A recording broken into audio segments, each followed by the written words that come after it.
Hello, everyone. This is Tom Fox back for another episode, and I'm absolutely thrilled to have Gene Dowdy. Gene, first of all, welcome, and thank you so much for coming down to visit with us today. Tom, thank you for having me. I so appreciate being in you and Andrew's studio and look forward to talking about all things music. Well, I can't wait as well. Why don't we start with what is your current position? At Schreiner University, I'm director of music. So I just teach in the music program. I oversee the administration of the faculty and the programs and the recruiting. And so all that also goes hand in hand with my role as conductor of the Symphony. So the Symphony of the Hills is a 70-person professional orchestra, performs in the Callow Theater. So I'm their conductor. So those are my roles here in Kerrville. I've heard you tell the origin story of how you became the conductor, and it's a great story. So could I ask you to tell that story for our audience on the pod? I'd be happy to tell it. It really is one of those unexpected blessings, a serendipity that happened in 2013. My friend Jay Donahue was the conductor of the symphony at the time. He was calling me regularly in my role at UTSA. Gene, come play violin with us. We really need you in the orchestra, and you're nearby, and your dad has played with us, and your sister played with us. And so it all made sense. But at that time in my career, I was really focused on conducting. So I kept saying, Jay, thank you. I just don't have time to do that. I've really got to focus on my role as conductor. And so he would kind of say, okay. And then I would play on rare occasions. So I did play a few times. One time he called me before a Pops concert and he was desperate. And it was in January of 2013. And he goes, Gene, I've got to have a violin player this Saturday. It's a big concert, Callow Theater, sold out.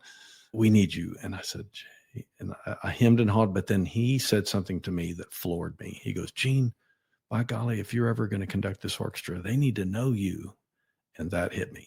And I had never really thought about it the way Jay had. Jay was already thinking of a succession strategy, and that's what good organizations have to do. And so I modestly said, thank you, and I will be there. So I showed up to play, and that night before that concert and those rehearsals, his wife Jody went into the hospital with a severe emergency. She wound up recovering from that, but he was where he needed to be with her at the hospital. And we're at rehearsal and not a lot is happening. And at some point, a musician said, look, we can't wing this. We need somebody to conduct. And Gene, you can do it. And I said, I'll do it if Jay asks me. Sure enough, he reached out to me. And so in a way, the rest really is history. I took over the rehearsals literally mid-stride, put down my violin, picked up a baton, and we just had a great day together. And the concert was a success that evening. My wife still loves telling the story of how I called her, said, honey, you need to bring my tails. I have my tux, but I don't have my tails. And so she brought him, and immediately we just felt welcomed into the community. Warren Ferguson, the board president at the time, and Jay both asked to meet with me after the concert. And we talked about roles. Would I come on as an associate, which I was just grateful to do. And so I joined as an associate conductor to Jay and did that for a couple of years. And then Jay decided to step aside, and he actually continued to play for a short time when I took over as conducting. So it really is a good success of succession and how organizations can really plan for that. And I've been with them now over 10 years, and I'm just grateful, Tom, for the opportunity. Love that group. Gene, we've been trying to schedule this podcast for some time, and the delay in getting it scheduled has led us to recording this in mid-September. But it's opened up an area of inquiry that I really want to explore with you, and that's music as healing. And I want to start with my story, which was on September 11th, I was a board member of the Houston Symphony. And the next Friday, September 14th, was our opening concert. So we had, of course, a gala. We had a brand new conductor, first appearance as the conductor. And there was a lot of discussion at the board level. Do we need to postpone this? Is this too early? And the decision was made to go forward. And the conductor led with a requiem from Mozart. Oh, wow. And it was not a dry eye in the house. And the tradition on the first concert was after the first piece, he would retire from the stage. And he did that. And literally you could not hear anything. And that was really the first time it struck me the power of not just personal healing, but a collective healing as well.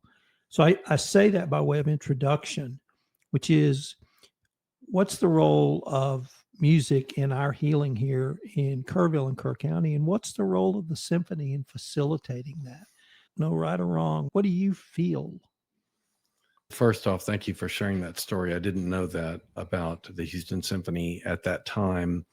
I can relate it to other orchestra stories I know that occurred around that time where I was, what we did, and to hear that you pushed on immediately, and especially offering the Mozart Requiem, it moves me right now to imagine what that community was able to feel together through that music. And there's just no other way to, you hear these quotes about music is the universal language and music is the language of love. You just hear all these things, and they're all true for different times in our lives. At a time when healing is needed, music does things that we can't even imagine. You and I both know so many stories. My sister was a nurse at the VA hospital here in Kerrville many years ago. And I was down in San Antonio, and she said, "Hey, come play with me I'm in the dementia ward at the VA hospital in Kerrville." I said, "Okay." So I came up, we played music. As we played, a gentleman moved who was a patient in the clinic. He moved closer and closer to me until he was standing right next to me. And as we were playing, he started to move. And then when we finished playing, the gentleman said, "El Rancho Grande." And Margot goes, "What did he say?" And I didn't even wait to tell her. I just played da da da da da dee, da da dee, da da da da. He starts smiling. He starts singing the words, and the nurses were in tears because they had never heard a word come out of his mouth. And you hear these stories over and over. This one is not rare, that music touches the brain. It touches our soul in a way that we can't even remember, but it just happens in the moment. And that's what's beautiful about music, is in that moment you're together. That crowd was in Houston. So I am a strong believer in what you're talking about. I was a little surprised that you led with that topic, because I was thinking we'll talk about the symphony. And what's interesting is that this summer I attended the League of American Orchestras conference in Salt Lake City. And at that conference, the number one thread of sessions was on music and health. And all these orchestras that are engaged in health and wellness in their communities. And it's more than just, let's say, for example, I took my little Schreiner string group to Peterson, and we played in the lobby, and the doctors and some of the patients came out, and it was nice, and it was healing, and it does a good thing. And then we all went back to school, and they went back to their profession. What the league was encouraging was real relationship between music and health agencies. So I have already given a report to the symphony board asking them to consider what our role will be in the future in Kerrville with healthcare, not just providing music for when Peterson opens a new clinic, or that's important, just as it is to play when a bank opens or any other business. We want to be there. But this idea of being connected to wellness and health and healing, this idea of music playing, I've heard of doctors and hospitals hiring musicians to play in the recovery room, very gentle music, because as the patients come out of surgery, the presence of music, it quickens their return and their brain activity and their emotional and health activity. And in fact, cuts down on the amount of anesthesia that's required, because they're able to use less to get them in and out, amidst many other. I'm not a music therapist, so I'm not a scholar in that area. I know the power of music and healing, but I would say that your question is one that I think is going to be a major focus of the symphony in the years to come. Let me take this subject perhaps even a little more personal, and that's to the musicians, because the symphony is going to have a concert where the proceeds will be donated back to the community to help our recovery efforts. So that's certainly one level, but there's also a level for each musician, because we all feel like we have a role in our recovery. And does this concert give you and your musicians an opportunity to give back with the God-given talent you have? I think so. Going back to the point earlier that the musicians after July 4th were contacting me. What can we do? The point being made, no, I can't pick up debris and I can't and be involved in that effort, but I am willing to play my instrument for whatever need. The immediate need was there were so many memorial services after July 4th, of course, with so many catastrophically lost.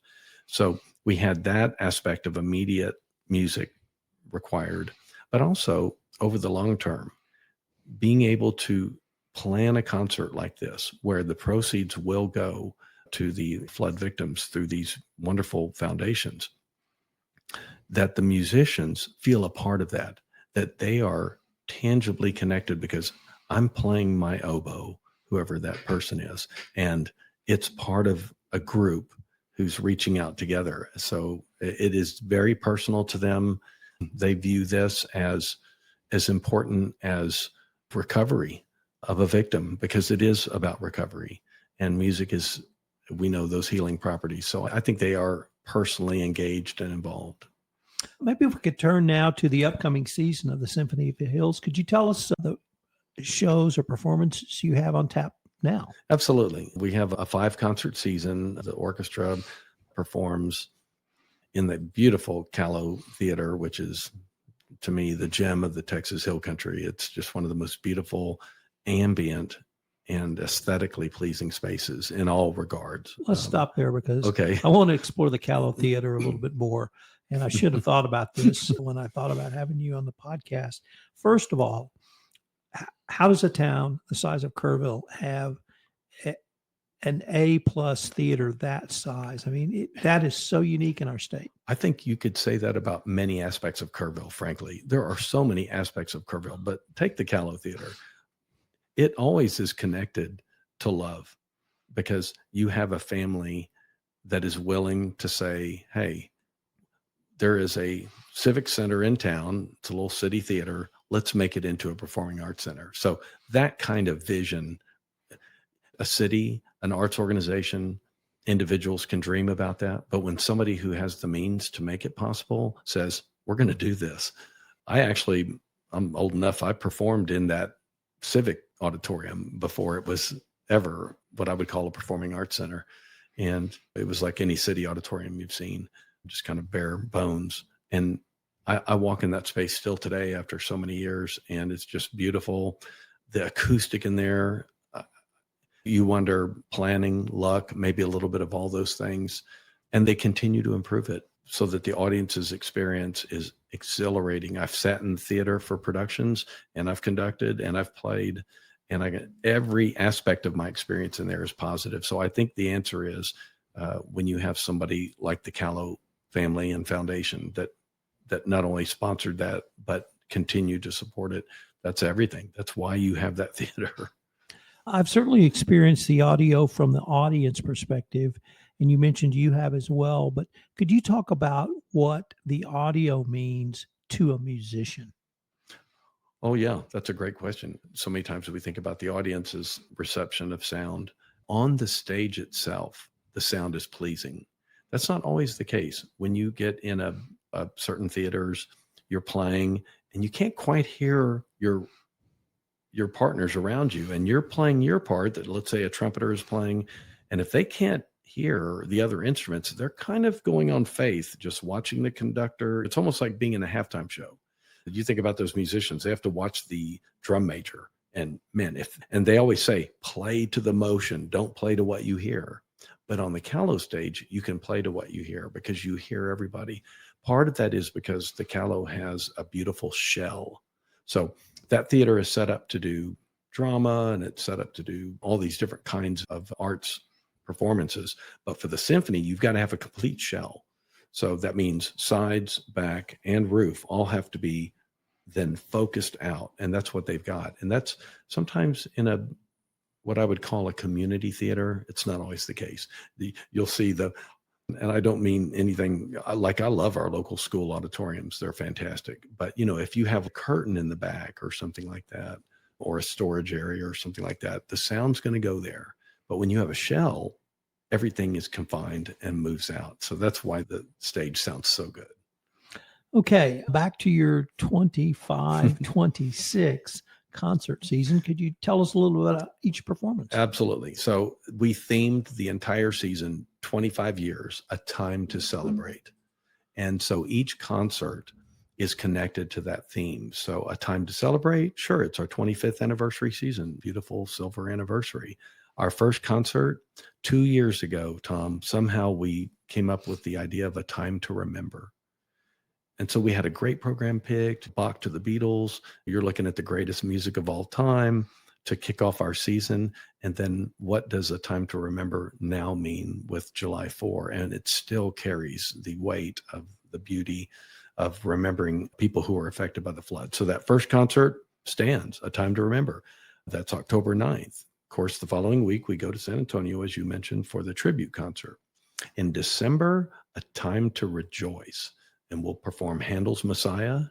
We'll have the entire symphony, the entire Hill Country Chorale, the Symphony Grand Chorus, and soloists from all over the state singing, Handel's great oratorio about the birth of Christ and what his coming would mean to the world. So a time to rejoice is December 4th. And then in January, we'll have our Pops concert. This is a time to dance. And that concert will be all about American jazz. So the subtitle for that concert is All That Jazz. So lots of jazz pieces, jazzy, jazz inspired. We're going to have some Gershwin, Dr. Don Crandall, who people can't get enough of, our piano professor at Schreiner, who also performs with the symphony. He's going to play Gershwin's great variations on I Got Rhythm. So that's going to rock and roll, if that's permitted to say with jazz. That's January 3rd of 26. Our February concert is a time to dazzle. And we named it that because we have one of the medal winners of the Gurwitz International Piano Competition, Tatiana Dorakova. And so she is a masterful pianist. And in fact, she won the crowd favorite award at that competition. So in addition to being a medal winner, she won that crowd favorite designation, which is that shows her connection to the audience. So that's in February. And she's going to play a Prokofiev piano concerto that is it'll light up the Callow Theater. And of course, a 9-foot Steinway Grand doesn't hurt either, right on the front. We're going to end the season with a time to soar, SOAR. And that is the centerpiece being Gustav Holst's magnificent performance of The Planets. And I love the graphic that our designer came up with for that concert because it shows an astronaut playing a violin. And it just makes me kind of smile to think about outer space and our solar system. And of course, when Holst wrote that piece, Pluto wasn't even discovered. So I always joke with my friends that, Holst was more than a composer. He was a prophet because he foresaw that Pluto would get discovered and then kind of booted off the planet list. No, it's just an ice ball. So anyway, all those movements are set to music. And quite frankly, he was looking also at the astrological significance of, why they're named Venus, Mercury, Mars, Neptune, Jupiter, Uranus. So all those planets and, what they mean astrologically in our lives it's very interesting. We're going to have an astrophysicist give a little concert talk at the beginning. So I'm really excited about that from Schreiner University. It's going to be just a very cool season, a great way to celebrate our 25th anniversary. Gene, unfortunately, we are near the end of our time for this episode. But before we leave, I wanted to ask you if any of our listeners wanted to connect with you or find out more about the Symphony of the Hills, what would be the best place or places for them to go? Well, number one, we have a really wonderful updated website. So that's symphonyofthehills.org. So just all one string of letters, symphonyofthehills.org. And they can find information on every concert, but they can also see the list of musicians. They can see a list of our donors, our concert dates, previous seasons. And they're also welcome to contact me anytime. You can look me up. I'm at Schreiner University. Happy to engage with our family of listeners in the Hill Country. Gene, this went a very different way than I thought it was going to go. But that only means I'm going to have to ask you back so we can ask you all the other questions that I had in mind to ask for you. But I wanted to thank you for taking the time to visit with me today. You're so welcome. Thank you for having me on, Tom.